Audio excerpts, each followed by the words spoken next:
drastically. The fourth, the Wolves had completely flipped the script, broke a 22-point lead of their own eventually.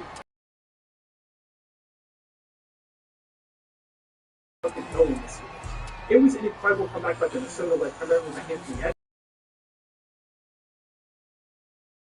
It's been cool to watch him continue to evolve this game over the course of the year, become the superstar that the Timberwolves needed, but at the same time, it was an awful collapse by the Clippers. After they built up the 22-point lead, the defense completely fell apart. They had no answer for Anthony Edwards or really anybody on Minnesota's side. Harden Paul really combined with his 13 points for the entire second half.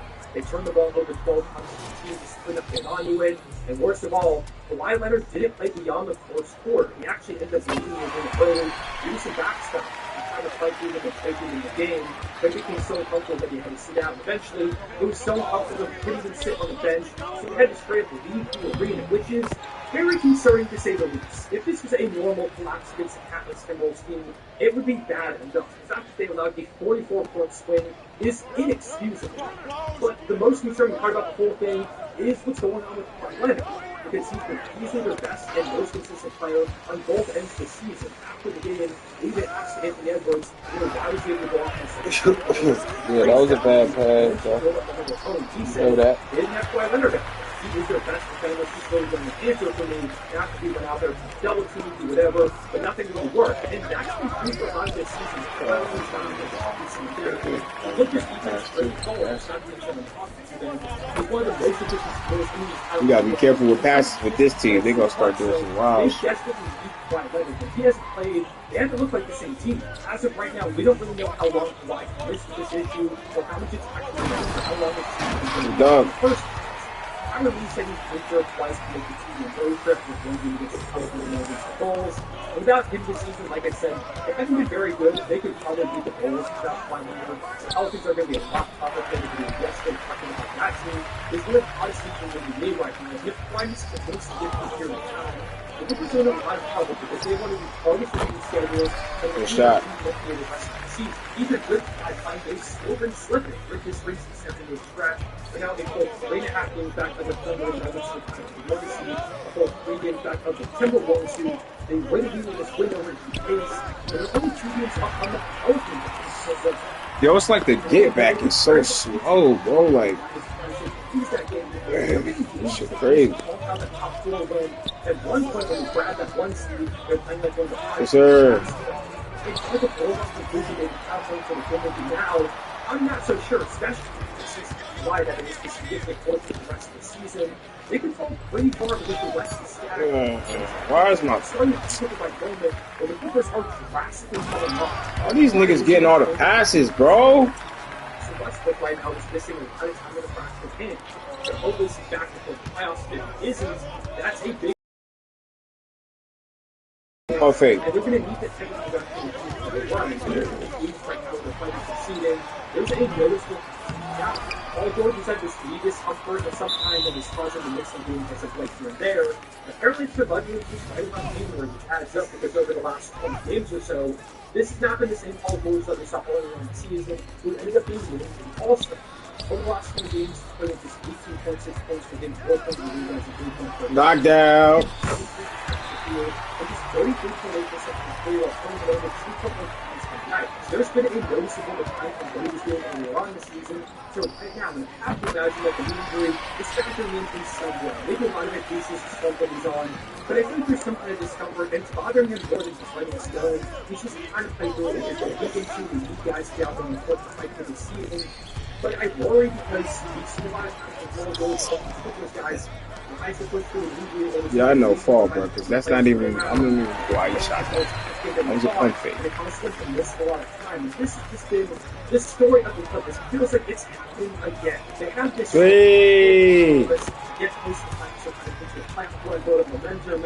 nice little sequence, man. We need to get some defense going.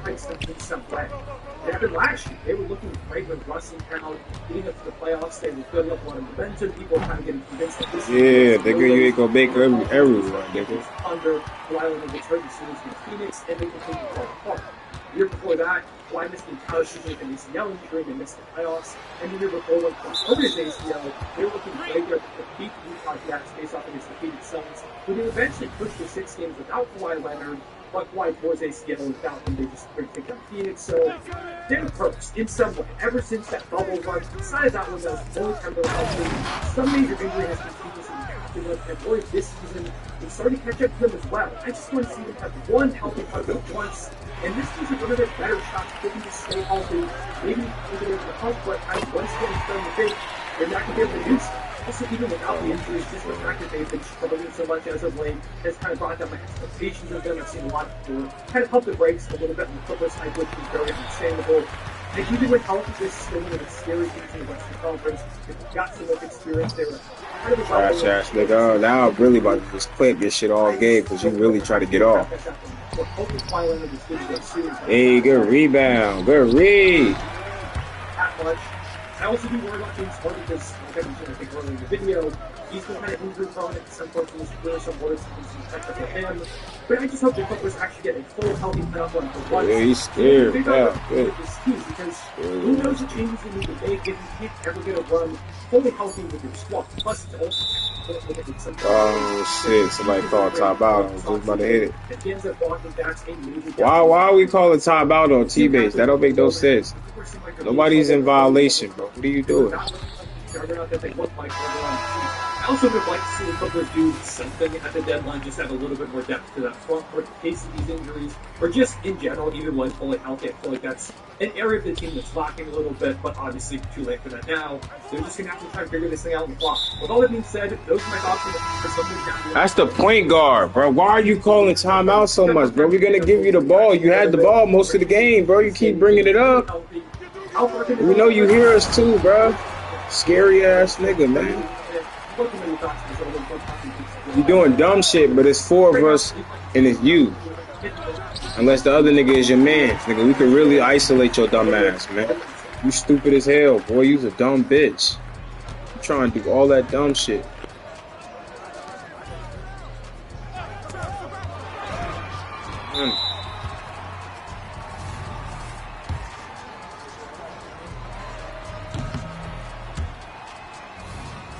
Hello everybody, welcome to Oscar. If you'd like to subscribe to the channel, if you're not ready to drop a like on this video, it only takes 1 second to make a massive difference in the video on the algorithm. Also, of course, hot takes, but I just want to say, last time we talked about how there would be YouTube comments we'll be redoing for the Field of Future. We still have a couple of more tweets that we're going to be doing for this one, but after this hot take video, the rest of them are going to be exclusively YouTube comments. So anytime there's a hot takes video, you need to do 2 things. You need to comment your hot take, and you need to like the ones that you want to see me react to. The Gilbert Arena states that removing the European players from the mankind of the defense is the worst take in media history. He even doubles down on the comparison to big takes like I want to be solid, knowing that last half because that's a whole other can of worms. Just in regards to it being one of the worst takes, or the worst take in media history, I definitely think it's up there. I don't know if reacted to it, but it's happening for a couple of days and it kind of became old news. Yeah, it's a terrible thing. I don't think that European players are reverting back to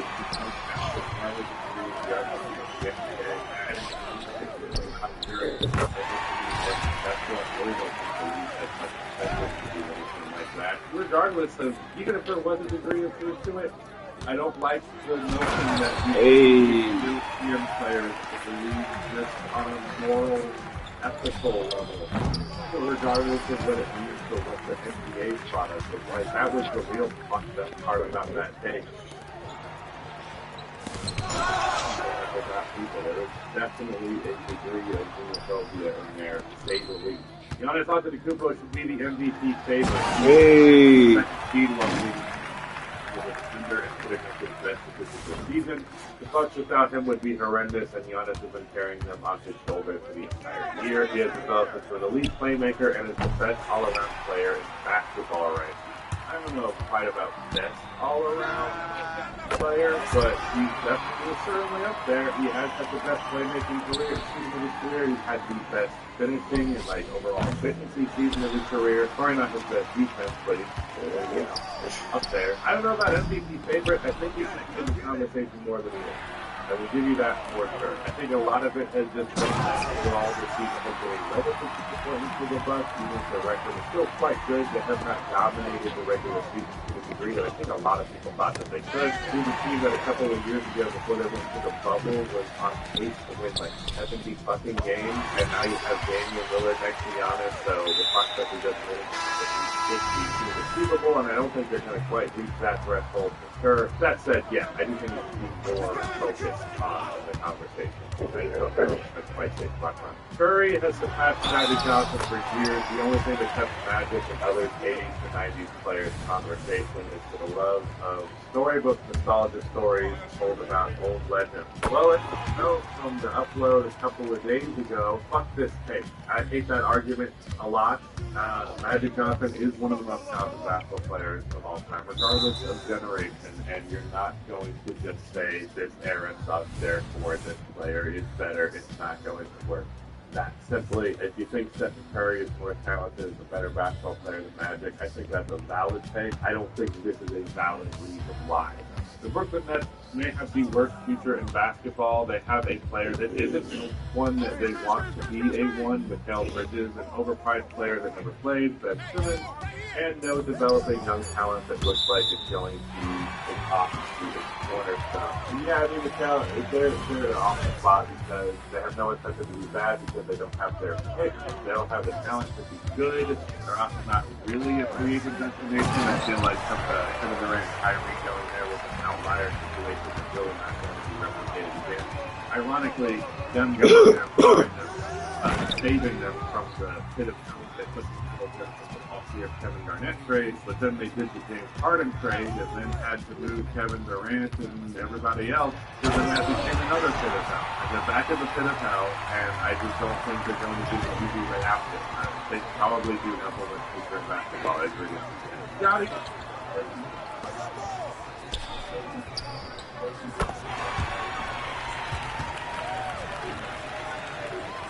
Barnes is top 15, top 20 at worst.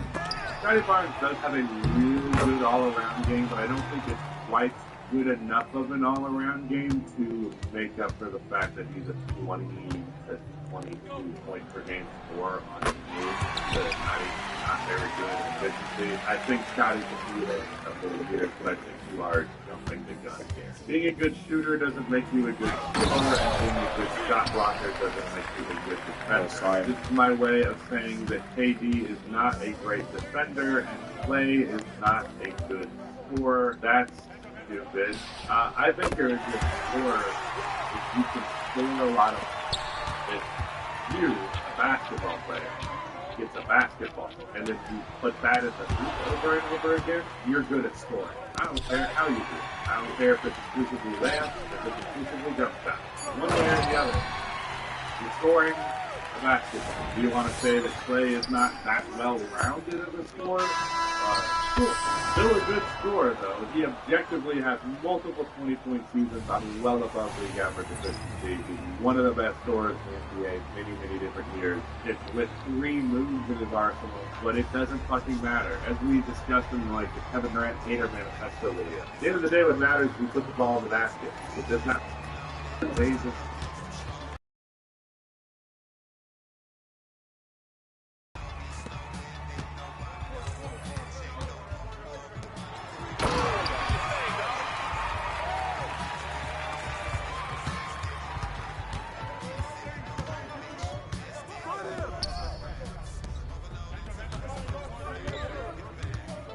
We disagree with the actual argument you're making with our taking it's wrong.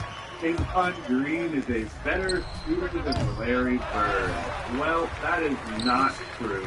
The reason this was brought up in the first place is that Draymond Green recently passed Larry Bird in all-time three-point makes while doing so, and I think 100 less games as well, which is funny. It's really funny, and a pretty good argument in my argument that I always make is that Larry Bird does not belong in the top 10 or even top 23 point shooters. Shooters is a different conversation. But at least with your 3-point shooting, Larry Bird ain't one of them. Because you just do not get to be a top 10 3-point shooter all the time. And 3. That's just fucking insane. So with that said, Larry Bird has a way higher career percentage, but no, he's not a better three-point shooter or shooter in general, especially because Lord knows Draymond has nothing than Larry Bird's mid-range. The Thunder are second-round exits at best. The game slows down in the playoffs and gets more physical. It's also officiated differently to a degree. They're just too young and inexperienced. Give them a couple of years and get rid of Giddey for a vet. I do agree that Giddey is the weak link for OKC, but I honestly think he will gradually get out of rotation as the playoffs go along. I don't think it'll take too long for that to happen the minute that they face real competition, which, given that they're in the Western Conference, should be almost immediately defended. But with that said, a second-round exit, if it's a competitive series, wouldn't necessarily be that disappointing depending on what the matchup is. You gotta remember we're in the Western Conference here, and they're gonna face a big dog in the second round. So if they don't beat that big dog, it's understandable. You're right, they do not have experience. They don't necessarily need to deal with the extra physicality, the game slowing down, or the officiating being different. But I also think it's far from a guarantee that OKC doesn't do super well in the playoffs. I really think it can go many different directions. The Timberwolves this year are the Jazz of recent memory. Good regular season, they'll happen with Gobert, but not a threat to win it all. And I don't really hate that take. I think that's pretty fair. I think the Jazz were a two-tier contender during that stretch with Gobert and Mitchell for a while. I consider the Timberwolves to be a two-tier contender. They're around the same seeding in the conference that they routinely would be, ultimately probably falling short because they don't have quite a superstar tier player, but a player who can elevate his game and get close to it. I will say the strong difference between the two, the Timberwolves have way better point of attack defenders.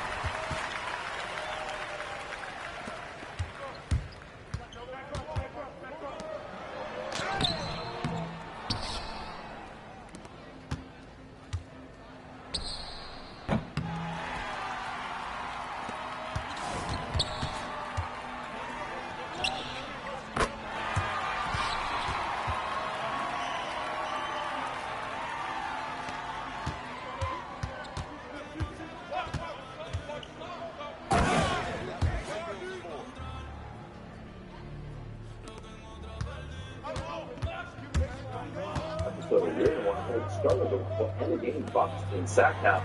Andre Jackson Jr. here looking like Tom Chambers. Bang! Yeah, it does. Yeah, because he gets a little extra elevation. You would think that Doc would play him more than 4 minutes every once in a while. He's great.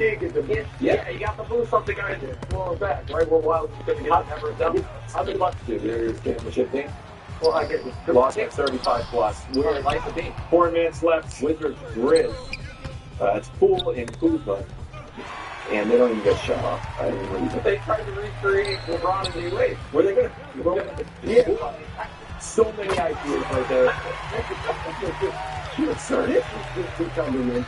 This is ridiculous. They lost to the Grizzlies. They're stuck at 11 wins. Wonderful with a dose of weird. The Celtics in Utah. Tatum with a Derrick Henry-esque. I mean, you're going to see a lot of that from Derrick Henry. Well, no, but in the NBA, what was that? We gave Reddit with something. There's no rules. Hopefully off. Pretty good. Wonderful. Sixers in the guard. My new guy, Kelly Oubre.